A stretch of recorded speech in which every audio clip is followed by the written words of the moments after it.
Once upon a time, there was a young man who wanted to become a monk. He approached the head monk of a nearby monastery and asked to be admitted as a student. The head monk, looking at the young man, replied, "I can see that you are eager to learn, but our monastery is known for its rigorous training. Our students must endure years of hard work and discipline to become true monks. Are you sure you are ready for this?" The young man replied, "Yes, master. I am willing to do whatever it takes to become a true monk." The head monk nodded and said, "Very well. I will admit you as a student, but be warned, the path you have chosen is not an easy one." The young man spent the next several years studying and practicing at the monastery. He worked hard, enduring long hours of meditation, physical labor, and strict discipline. He faced many challenges and setbacks, but he never gave up. One day, the head monk called him into his chamber. "I have been watching you closely, my son," he said, "and I am pleased with your progress, but there is one final test you must face before you can be considered a true monk."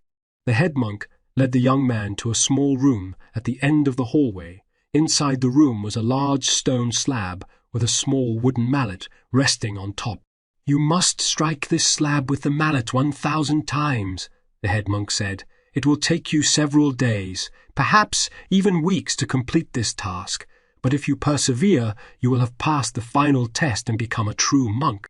The young man nodded, and the head monk left him alone in the room. The young man picked up the mallet and began striking the stone slab.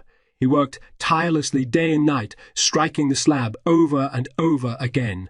As the days turned into weeks, the young man's hands became sore and blistered. His muscles ached, and his mind grew weary, but he kept striking the slab, one blow at a time, determined to complete the task.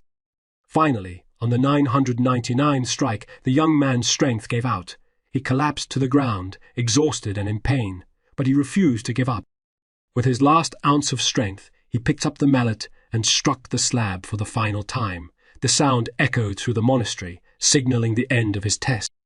The head monk entered the room and saw the young man lying on the ground, surrounded by broken pieces of the slab. He smiled and said, "Congratulations, my son. You have passed the final test. You have shown endurance and perseverance in the face of great difficulty. You have become a true monk." And from that day forward, the young man knew that he could overcome any obstacle as long as he had the strength and determination to persevere.